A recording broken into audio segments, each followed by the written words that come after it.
Un gusto saludar a toda la audiencia de la televisión, de la radio, del internet, que en esta hora está en sintonía.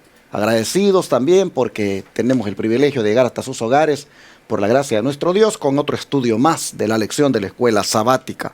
Es martes 15 de febrero y el hermano Ángel otra vez me acompaña. ¿Cómo está? Pastor, estamos bendecidos, Amén. Estamos contentos y hoy estamos mucho más agradecidos con Dios porque hoy vamos a ser justos y compasivos y vamos a ver el plan de salvación de Dios. Como siempre, hermanos, les recordamos que lea la Biblia y esta semana estamos animando a que lea Romanos 9 y estamos cantando esta semana el canto Salvo en Jesús. Salvo en Jesús. Este canto es muy importante que usted lo cante para que esta lección, como digo yo, se le quede en el corazón. Pastor, ¿le parece bien si oramos? Claro. Padre nuestro, estás en los cielos, alabamos, glorificamos tu santo nombre. Amén. Queremos en este momento, Señor, pedir que estés con nosotros y nos ayude. Siempre hacemos una intercesión a esta oración, cualquier necesidad que tenga un hijo tuyo, si está triste, si está enfermo, si necesita un trabajo, si está con cualquier problema, Señor, tú lo conoces, visítales y sé con ellos. Nos levantamos confiando en ti, en el nombre de Jesús. Amén, amén. Siempre en el contexto de lo que estábamos mirando ayer, de la elección que Dios hace de Jacob para llevar adelante su propósito, nosotros hoy vamos a ver que realmente Dios fue justo y compasivo. Y vamos a mirar cómo la justicia de Dios se revela en ese acto de honrar a Jacob. ¿Qué revela eso en el libro de Romanos? Vamos a verlo de una vez. Romanos 9. Vamos a leer los versos 13 y 14. 13, 14. Como está escrito, a Jacob amé, a Esaú aborrecí. ¿Qué pues diremos? ¿Que hay injusticia en Dios? En ninguna manera. Ese es el texto que estudiamos o que tenemos de memoria para esta semana. Vuelvo y leo esto porque es muy importante. Como está escrito, a Jacob amé, más a Esaú aborrecí. ¿Qué pues diremos? ¿Hay injusticia en Dios? En ninguna manera. Comenzando con el 13, cualquiera diría que, oye, pero Dios tiene entonces sus favoritos. Oiga que dice, a Jacob yo lo amé, a Esaú lo aborrecí. Viéndolo de esa manera, diríamos, bueno, pues Dios tiene su favorito, Él elige a quién amar y a quién odiar. Entonces, nosotros tenemos que reconocer algo, hermanos, antes de que sigamos, es que Dios es soberano en la salvación. Él tiene su soberanía en la salvación. Entonces, partiendo de ese punto, la salvación es un regalo, porque es que nosotros no tenemos cómo ganar eso. Y ahora lo voy a poner humanamente para que nosotros comprendamos quizás un chin del problema que tiene Dios. Déjeme, pastor, antes de hacer así un breve relato. Hay un profesor que llega al salón y trae varios sobres. Y él toma un sobre, los niños no saben, pero él toma un sobre y dice, bueno, aquí en este sobre yo tengo $1. Yo se lo puedo dar a quien yo quiera. Algunos de ustedes se sienten mal si yo les regalo este $1 a los niños dicen automáticamente, no, ese dinero es tuyo, entrégalo. Bueno, pues el profesor le da a un niño. Después el profesor saca otro sobre. Y sigue el profesor haciendo eso hasta que en el salón queda un solo niño sin sobre. A cada uno le va dando $1. Queda un solo niño sin sobre. Entonces, cuando queda ese solo niño sin sobre, el profesor hace de nuevo la pregunta. ¿Te sientes mal porque no tienes sobre? Y el niño dice el relato que dice, me engañaron, se siente triste. Y los otros niños que estaban ahí dicen, bueno, pero ¿por qué tú estás triste? Si tú eras uno de los que estaba diciendo que no te preocupes, que el dinero es de él. Y ahí se arma la discusión entre los niños. Entonces el profesor dice, ya cuando se cansa, esperen, mete la mano, saca otro sobre y se lo da al único niño. Y cuando el niño abre el sobre, encuentra que hay $5. ¿Cómo se sienten ahora los otros niños? Bueno, hermano, lo que yo estoy tratando de decir humanamente, porque como que esto no es un ejemplo que le llega a Dios, para que usted entienda que el regalo de la salvación, así mismo, el regalo de la salvación es un regalo de Dios, es un don de Dios. Imagínense, ¿por qué no Pedro y Judas tenemos el mismo ejemplo? Pedro traicionó a Jesús, Judas también, porque hoy, ¿por qué Pedro? ¿Por qué no Judas? Entonces, si nos llevamos en esa pregunta y en esa pregunta y en esa pregunta, vamos a llegar a términos que uno dice, bueno, ¿por qué unos sí y otros no? Eso es lo que en este día nosotros vamos a tratar de que usted y yo avancemos.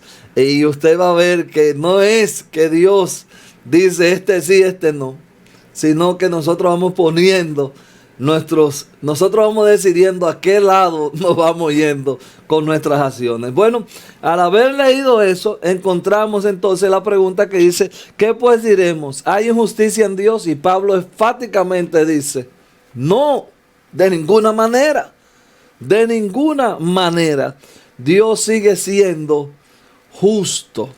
Ahora, en el transcurso de nuestra vida, en el transcurso de la humanidad, hay varias líneas de pensamientos, y mientras yo estudiaba esta lección, me acordé de una línea de pensamiento que tienen los arminianos.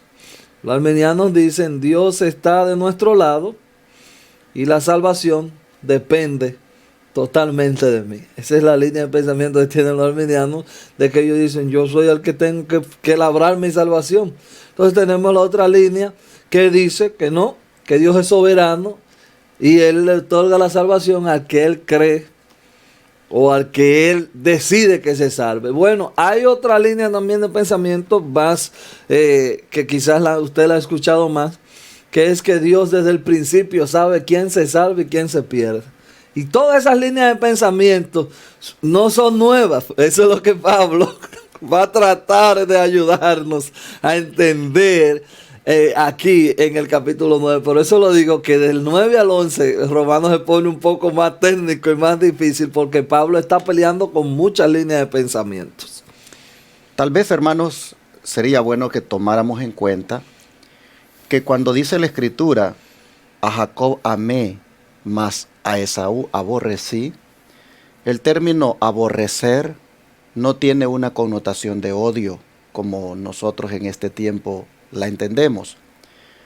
Básicamente, creo que podría ayudarnos a comprender más aquello que Jesús dijo, que el que no aborreciere a su padre o a su madre más que a mí, no es digno de mí.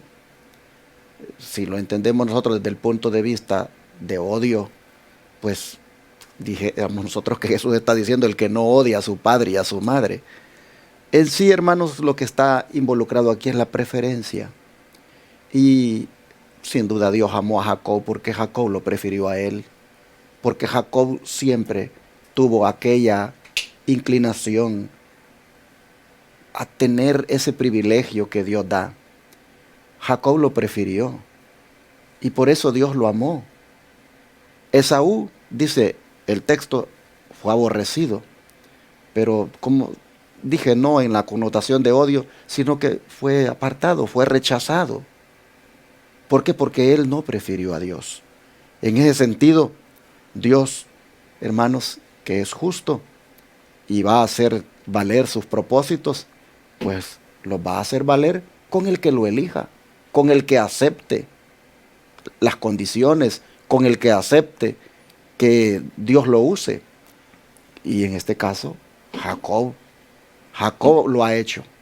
Jacob ha aceptado el plan de salvación para su vida. Jacob ha dispuesto que Dios trabaje con él, que Dios cumpla sus propósitos con él, y por eso Dios lo ama. Ahora yo te pregunto, este día en específico, ¿quisieras que Dios cumpla sus propósitos contigo? Amén. ¿Quisieras que tú seas ese instrumento con el cual Dios lleve adelante la obra en este mundo? ¿Quisieras que Dios te use? ¿Quisieras que incluso en este año que apenas vamos aquí por el segundo mes, quisieras tú tener una experiencia distinta en tu vida? ¿Quisieras tú que los propósitos de Dios puedan ser cumplidos utilizándote a ti?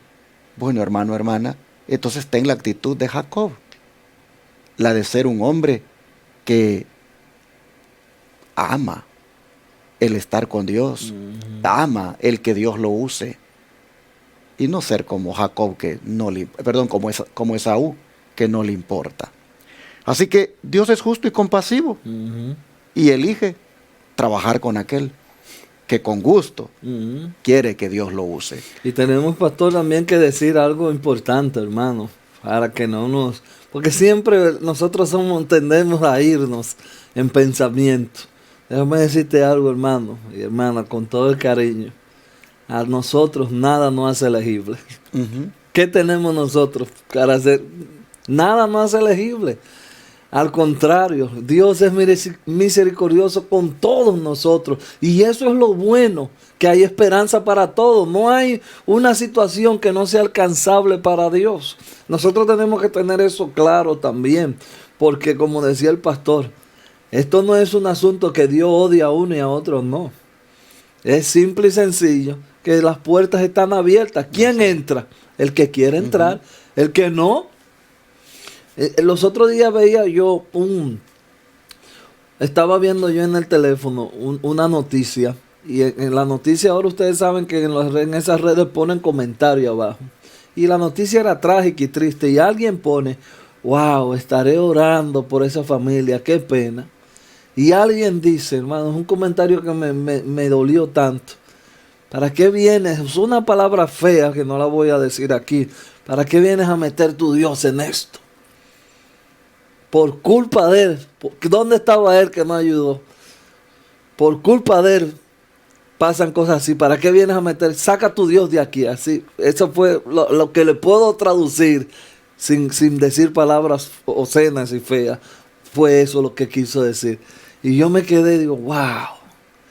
Qué arrogante ha llegado a ser el hombre hacia Dios. Entonces ahí es donde está la diferencia, hermanos. Ese es el tipo de lección que Dios está diciendo. Yo estoy aquí a la puerta y llamo. Pero si tú no abres, Él no va a entrar. Él no va a tumbar la puerta. Ese es el tipo de lección, hermano. De que tu corazón cada día no se endurezca. Al contrario, que cada día esté más disponible para Dios. Pero el don de profecía nos va a decir más todavía ampliado el punto de por qué el Señor elige trabajar con Jacob. Aquí está, y escuche. No hubo una elección arbitraria de parte de Dios por la cual Esaú fuera excluido de la bendición de la salvación. Los dones de la gracia mediante Cristo son gratuitos para todos. Pastor, me permito leer eso de nuevo, muy importante. No hubo una elección arbitraria de parte de Dios por la cual Esaú fuera excluido de la bendición de la salvación. Repito, los dones de la gracia mediante Cristo son gratuitos para todos. Amén. Y fíjense que sigue diciendo después de ahí. No hay elección excepto la propia, por la cual alguien haya de perecer. Dios ha expuesto en su palabra las condiciones de acuerdo con las cuales se elegirá a cada alma para la vida eterna. La obediencia a sus mandamientos mediante la fe en Cristo. Mediante la fe en Cristo, Dios ha elegido un carácter que está en armonía con su ley, y todo el que alcance la norma requerida entrará en el reino de la gloria. Cristo mismo dijo: el que cree en el Hijo tiene vida eterna, mas el que es incrédulo al Hijo no verá la vida. No todo el que dice Señor, Señor entrará en el reino de los cielos, mas el que hiciere la voluntad de mi Padre que está en los cielos. Juan 3:36, Mateo 7:21 y en Apocalipsis declara: bienaventurados los que guardan sus mandamientos, para que su potencia sea en el árbol de la vida y entren por las puertas en la ciudad. Apocalipsis 22:14. En cuanto a la redención final del hombre, esta es la única lección que nos enseña la palabra de Dios. Es elegida toda alma que labre su propia salvación con temor y temblor. Es elegido el que se ponga la armadura y pelee la buena batalla de la fe. Es elegido el que vele en oración, el que escudriñe las escrituras y huya de la tentación. Es elegido el que tenga fe continuamente y el que obedezca a cada palabra que sale de la boca de Dios. Las medidas tomadas para la redención se ofrecen gratuitamente a todos, pero los resultados de la redención serán únicamente para los que hayan cumplido la condición. Patriarcas y Profetas, página 207 y la 208. Hermanos, yo quiero, aquí escribí yo al lado cuando leí esta cita: para que la gracia sea gracia, tiene que ser inmerecida. Y eso es lo que está en esta cita tan preciosa, diciéndonos aquí en Patriarca y Profeta: no hay una elección excepto la propia. Por eso el mejor ejemplo es el de la puerta. Ahí está la puerta. No, yo voy a brincar la verja. Bueno, pero ahí está la puerta. No, yo no voy a entrar. Ahí está la puerta. La puerta está ahí. El que quiere entrar, entre. Y el que no, después no puede decir que no se le ofreció. Que no se le ofreció. Así que, hermanos, esto es indiscutiblemente, no se le pudo poner un mejor título al día de hoy: justo y compasivo. Ese es Dios para nosotros. ¿Quisieras tú, hermano, hermana, ser elegido como Jacob? Amén. ¿Quisieras tú ser esa persona con la cual Dios decide llevar adelante sus propósitos? Bueno, escucha lo que Elena White acaba de decir. Que es elegida toda alma que labre su propia salvación con temor y temblor. Amén. Que es elegido el que se pone la armadura y pelea la buena batalla de la fe. Que es elegido el que vela en oración. Que es elegido el que escudriña las escrituras.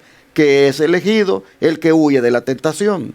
Que es elegido el que tiene fe continuamente y el que obedezca la palabra que sale de la boca de Dios. Ese es el que es elegido. Usted dirá: ay, son muchas cosas las que hay que cumplir para ser elegidos. Bueno,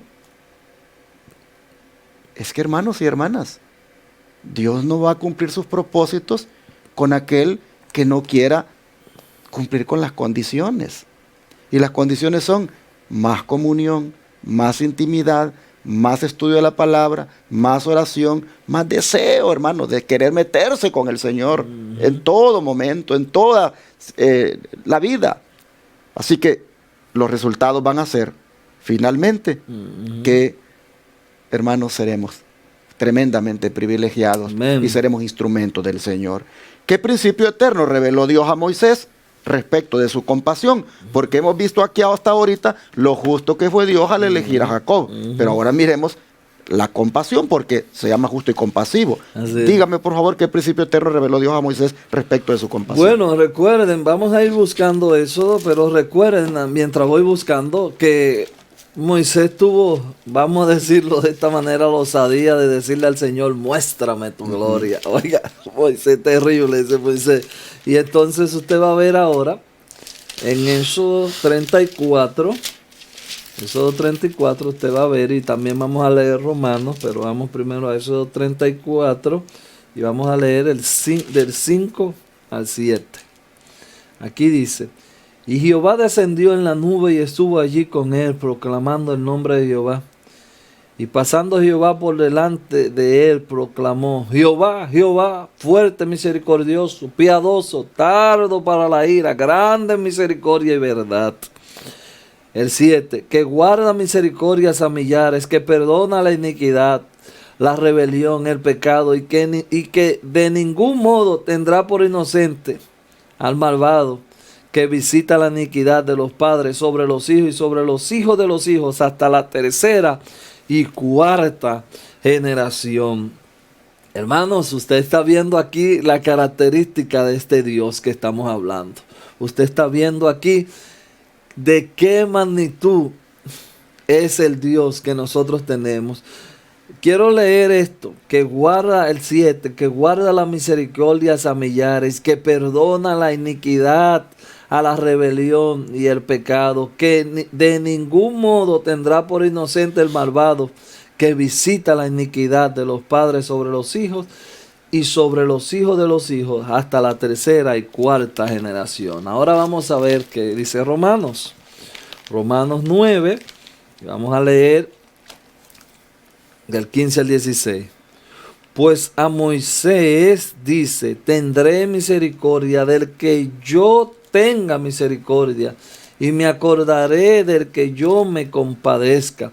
Así que no depende del que quiere ni del que corre, sino de que Dios que tiene misericordia. Entonces, hermanos, usted puede ver esto, como digo yo, en la vida usted ve la cosa como usted la quiera ver. Usted puede ver eso como, oh, pero si Dios es, qué injusto. Hermanos, para mí esto es, por eso yo digo que Romanos no es difícil, porque esta para mí es la mejor declaración que tiene esto aquí. La salvación depende de Dios. Eso quiere decir que Dios tiene la solución a cualquier problema, hermanos. No hay lugar donde la misericordia de Dios no te alcance. Ahora también dice ahí que Él visita la iniquidad. Entonces, lo que tenemos aquí, para que no te confunda, es llegar a una definición, poner dos palabras en perspectiva ahora aquí: justicia e igualdad.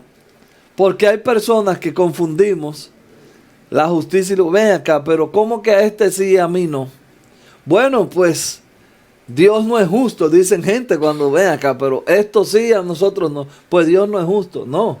Ten cuidado de unir lo que es la justicia y la igualdad. Igualdad y justicia no es lo mismo. Dios, por eso te dije ahorita cuando comenzamos esta lección al principio de semana, te dije, hermanos, ¿de verdad tú quieres que Dios sea justo? Si Dios fuera justo con nosotros, ¿quién quedara? ¿Quién quedara? Porque, como dice la palabra de Dios, no hay uno bueno. Nosotros no tenemos nada. Ahora, queridos, lo que sí me conforta a mí es que Él tiene misericordia de mí y se compadece de mí también. Eso para mí es interesantísimo y me encanta pensar que aunque yo quiera y lucho y busco, Dios tiene misericordia y se compadece de mí. Sí, finalmente, hermanos, lo que Pablo dice es: Dios es soberano. Amén. Y Dios determina finalmente con quién va a cumplir sus propósitos. Cuando éste no quiere, entonces Dios va a trabajar con éste. Aquí vamos a poner un ejemplo entre nosotros. Dios tiene el propósito de que los dos seamos sus instrumentos, que seamos usados por Él. Pero si yo no quiero y Él sí quiere, pues Dios trabaja con Él. Entonces, lo que Pablo está diciendo es: Dios es soberano y finalmente Él cumple sus propósitos. Y es misericordioso con el quien Él quiera ser misericordioso. Amén. Y se compadece de quien Él se compadece. A todos les da la oportunidad. Es más, miren ustedes, después que Esaú fue digamos, rechazado, de no trabajar más con él, eso no quiere decir de que él no tuvo la oportunidad de ser salvo y que sus descendientes no pudieran también ser salvos. No, simplemente que la nación ahora que de Jacob iba a salir era la privilegiada de que de ahí saliera el mensaje de salvación para todas las naciones. Y los idumeos, que así se le llamó a los descendientes de Esaú, esos tuvieron la oportunidad de tener ese conocimiento del Dios al cual los israelitas debían proclamar. Pero finalmente los idumeos se rebelaron. Esa descendencia de Esaú, finalmente, hermanos, se volvieron enemigos acérrimos del pueblo de Dios. Y por lo tanto es que en ese sentido, dice, los rechacé, porque no quisieron. Tuvieron la oportunidad de ser salvos, no quisieron. Nosotros, hermanos, Dios en su infinito amor ha tenido misericordia de nosotros. Al mandar a Jesús a morir por toda la raza humana, toda, hermanos, la raza humana ha podido ver la gran misericordia de Dios. Tiene la oportunidad toda la raza humana de ser salva. Pero nuevamente, solo los que como Jacob la aprecien serán salvos. Y lamentablemente otros se perderán. A ver, como dice el don de profecía, para todavía comprender mejor el carácter de Dios. No debemos pensar en Dios como un juez que está listo para dar un fallo en contra nuestra. El odio al pecado, sin embargo, por causa de su amor por los pecadores, se entregó en la persona de Cristo para que todos los que quieran se salven y disfruten de dicha eterna, el reino de la gloria, y disfruten de la dicha eterna en el reino de la gloria. El mismo Señor ha manifestado su carácter, el cual Satanás maliciosamente ha falseado.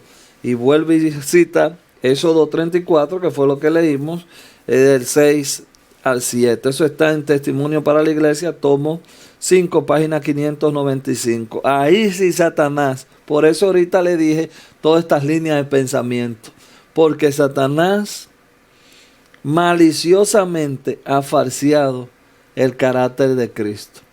Y hermanos, vuelvo y les repito, lo que más me pone contento de todo esto es que hay esperanza, porque Dios es misericordioso y Él se compadece de nosotros. Y así la lección de hoy ha destacado el carácter de Dios como un Dios que es justo, pero también es compasivo. Pidámosle a Dios, hermanos, que su misericordia nos siga alcanzando, siga estando sobre nosotros y que en su justicia nosotros seamos también salvos. Vamos a orar. Padre nuestro, te agradecemos por ser un Dios justo y compasivo. Amén. Y en esa justicia, tú, oh Padre, fue que elegiste a Jacob, porque finalmente él estuvo dispuesto. Y también podemos ver que la misericordia estuvo allí, aún para los descendientes de Esaú, para que también llegaran a conocer el mensaje de tu grande amor. Hoy nosotros hemos sido objetos de esa gran misericordia y hemos sido alcanzados por el gran acto de salvación obrado por Cristo. De manera que te agradecemos por tu misericordia y te pedimos, Señor, que en esa misericordia nosotros podamos siempre ser objetos de tu grande amor y podamos nosotros corresponderte, Señor, ese amor, sirviéndote y estando dispuestos a hacer siempre tu voluntad. Ayúdanos, por favor, a que así sea. Lo pedimos en el nombre de Jesús. Amén. Amén.